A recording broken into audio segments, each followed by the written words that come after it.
UMass Lowell women's basketball head coach Kathy O'Neill recently picked up her 400th career coaching win. It came in O'Neill's 25th year of coaching on February 6th at the Costello Gymnasium against Stonehill College, and with a number of her former players in attendance. The final score that day, 80-69. And we thought this would be a good time to sit down with the coach and talk. O'Neill doesn't like to talk about herself, but we thought we'd do it anyway. Certainly, congratulations on number 400. Does number 400 mean anything extra special to you, or is it just another win in the middle of this season? Yeah, I mean, honestly, truly, it's a win. It was a win, and it was an important win for us, I think, in what we're trying to accomplish this year. And we did play well, so it was nice to win. It was nice to win at home, and I mean, we've talked about it. It was obviously nice to win when we had the alumni back and on that day. But you know what? We're worried now, like I said, worried about the next one. So honestly, not a lot of time to think about it. I suppose this is one of those things that maybe one enjoys or thinks about more during the off season, because as a coach, as recent as that last game is, no matter how far off that next one is, it's always about being ready for the next game. You know what? Absolutely. And you're only as good or as bad as your next game, and I think that's kind of what we're trying to do, is focus on that and get this team to understand that. And, that's our concern, because we did play well, and when you play well, you're never really sure what's going to happen the next game. So hopefully, as we said earlier, we would like to try and gain some consistency and,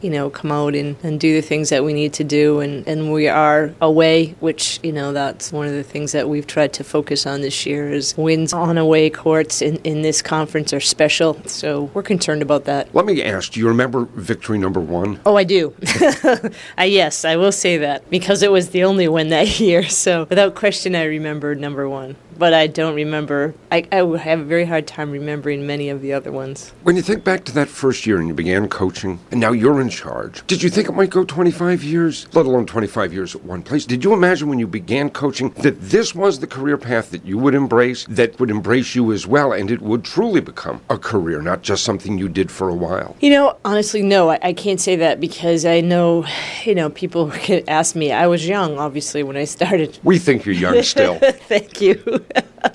And so, many people asked me what I was going to do when I grew up. So obviously, no, I didn't. I didn't early, but certainly, as I started to coach and learned a lot and grew, I loved it, and I knew that it was the right choice for me, yes. You mentioned that first win happened to be the only one that season, and you don't remember many of the other wins. Is this one particularly satisfying because the alumni was here, because it was on our home court, because it was against a terrific opponent? Even if this wasn't number 400, would this be a special win? Oh, sure. I mean, every win, I think that when you can beat a quality team like Stonehill, obviously, that's a good win for you. And so, yes, I think it was a good win. And as I said to the kids, I mean, we really want to bring this program back to the level of success that we've had in the past. And so I thought we played a good game in front of some of the alumni who have been successful here. So that was nice. I mean, to step it up, because, there is that connection.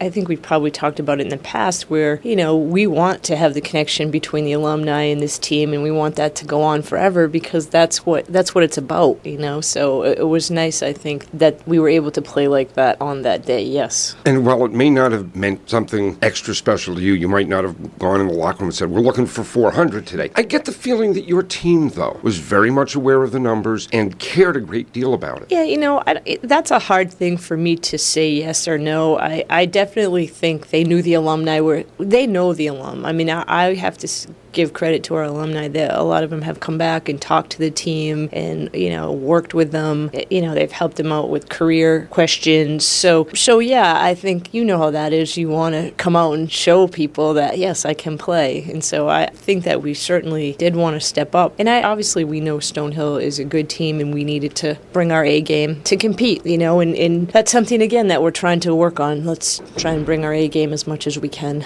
Is there a thought that number 400, or maybe I should just say, that game against Stonehill acts as an engine that propels this team through the stretch drive of the schedule? I don't know. You hope that with every win. I mean, honestly, we had a good week. We won in double overtime against Southern Connecticut, and then we won at the buzzer against St. Mike's, and then we beat Stonehill. So, obviously, to be on a little bit of a run is nice. It's always nice to win. You mentioned the run. You mentioned the double overtime. You and I, before I turned the microphone on, we talked about mental toughness. Might we be watching, I guess, the evolution of this team's mental game at this point in the season with those wins that you point to? I hope so. I mean, again, I'm a coach, and so at the end of the season, I could look back and probably tell you right now it's hard for me to say yes or no. I think that this team has grown, certainly, but so has every team this time of year. That's the goal, and that's what we're trying to do. So I was proud of our effort. I hope that we can come out and bring that kind of effort, and, maybe we see what that effort does bring for us. So, yeah, hopefully. I mean, we'll see. Was coaching different at win number one as opposed to now? 25 years ago, was coaching very different? Or coaching's coaching, you may have different tools, but it's still the same? I mean, I don't think it's the same. Hopefully it's not the same. I think professionally in any profession, sure, there are basics that are the same, but hopefully, it grows, the profession grows, and hopefully we grow along with it. So there's differences, but that's typical, I think, in society of hopefully every career.